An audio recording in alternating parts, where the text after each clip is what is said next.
Días atrás, Fertilizar Asociación Civil realizó un encuentro muy importante para presentar algunos datos muy interesantes relacionados con la importancia de la fertilización en el cultivo. Y sobre esto hay varios estudios de los que ha participado una profesional de Río Cuarto. En este caso, la ingeniera agrónoma Cecilia Serliani, quien pertenece a esta universidad y está realizando muchos ensayos en fertilización en maíz. Cecilia, un placer conocerte y saludarte. Buen día, ¿cómo estás? Hola, buen día, Julio, ¿cómo estás? Muy bien, muy bien. Bueno, queremos conocer parte del trabajo que presentaste a la vez sobre estos ensayos y estudios que están realizando en la Universidad de Río Cuarto y que presentaste en esta reunión de Fertiliza. Bien, días atrás, como bien comentaste, tuvimos esta reunión donde la idea fue compartir las claves para un buen manejo nutricional del cultivo. Parte de estas claves que se parten, digamos, de todos los ensayos que nosotros llevamos a cabo a lo largo del año y del tiempo en nutrición de cultivos. Parte de esos ensayos son los que tenemos justamente con la gente de fertilizar, donde Ujú. se evalúan distintas estrategias de fertilización y en base a los resultados obtenidos vemos cuáles son las mejores estrategias y cuáles son las diferencias entre las mismas en cuanto a rendimiento, dosis de nutriente y demás. Ustedes plantearon la necesidad de una fertilización que evidentemente otorga un potencial mayor al rendimiento del maíz. ¿Por qué se está usando tan poca fertilización? Los datos que ustedes han presentado es que apenas se usa un 50% de esta herramienta importante en el manejo. Exactamente, lo que nosotros vemos es que hay tanto en cantidad como de nutrientes, digamos, no se utilizan todos los nutrientes que la planta de maíz debería necesitar y además las cantidades de los nutrientes que se usan también es menor a la que se debería usar. Parte de esto, bueno, se lo explican los productores por una cuestión económica del costo de los Mm. fertilizantes y también parte de esto se debe a que no se hace un correcto diagnóstico de las necesidades nutricionales. Cuando hablamos de correcto diagnóstico, hacemos mucho hincapié que no hay análisis de suelo al partir del cual se tomen decisiones. Esto parece realmente increíble, ¿no? Que un agricultor vaya a poner toda su inversión para una campaña como es una campaña de maíz y no arranque con una campaña de suelo, o por lo menos conociendo qué nutrientes carece, evidentemente parece imposible, ¿no? Exactamente, y es una de las grandes falencias que hay en el sector, es la falta de diagnóstico, o sea, la falta de análisis de suelo para determinar las necesidades nutricionales reales. Yo siempre comparo, es como que un médico nos medique sin hacernos ninguna prueba antes. Es Ujú. exactamente la misma relación, digamos.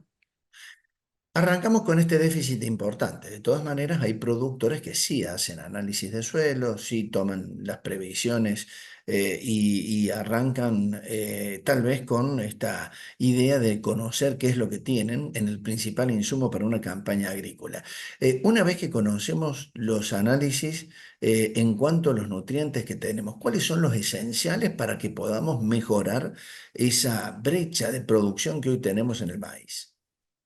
Mira, cuando hablamos del cultivo de maíz, nitrógeno y fósforo son los principales. De hecho, históricamente, hace muchos años que esto se sabe y son los nutrientes que se vienen estudiando.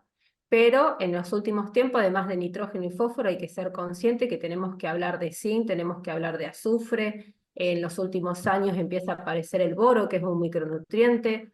Por otro lado, en algunas regiones del país se empieza a ver respuesta al potasio, en otras al calcio, al magnesio. Es como que cada vez van apareciendo más nutrientes. Estos últimos que te mencioné son como focos muy localizados, pero hay que ir monitoreándolos porque pueden expandirse, digamos, al resto. Está bien. Y la cuestión es, nosotros arrancamos con una fertilización que generalmente se realiza conjuntamente con el tratamiento del suelo o cuando empezamos la siembra, pero esto no debe abandonarse porque en el medio de la campaña también se puede hacer algún tipo de fertilización que en este caso pueda acompañar el desarrollo de la planta.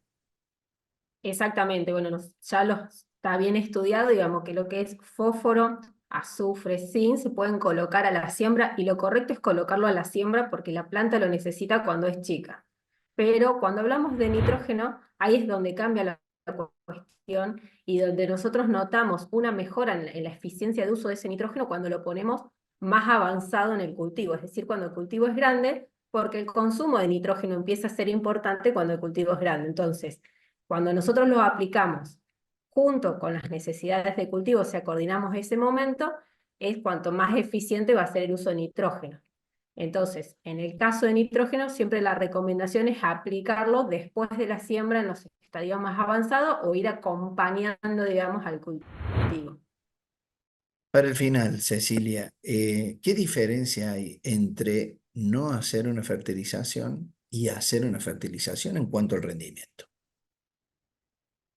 Mira, nosotros se han presentado varios datos en la reunión, en una red de ensayos que tenemos junto a Fertilizar, donde hay 10 localidades, tenemos 14 sitios distintos.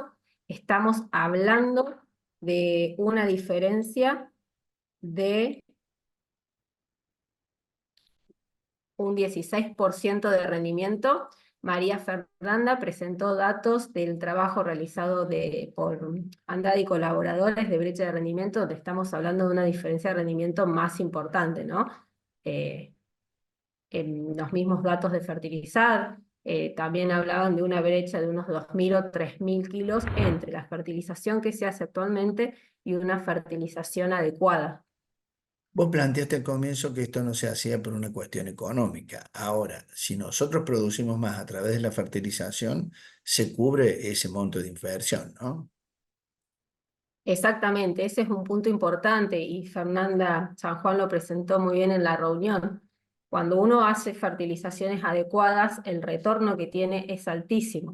Entonces, muchas veces uno no fertiliza por no hacer el gasto, porque los números están ajustados y un poco es como que uno puede prescindir del fertilizante, pero al final de la campaña estuvo perjudicándose porque no se alcanzó el rendimiento que se podría haber alcanzado por no fertilizar. Lo que pasa ahí es una cuestión que, bueno, la semilla hay que comprarla, el agroquímico hay que aplicarlo y demás, pero si no ponemos fertilizante, el cultivo igual va a producir, menos, pero produce, entonces por ahí es más difícil de verlo. Pero es verdad que es la técnica que nos va a dar la rentabilidad final del cultivo. Cecilia Sarniani, te agradecemos por este contacto con Mundo Agro. Ha sido muy amable. Que tengas buen día. Bueno, muchas gracias, Julio.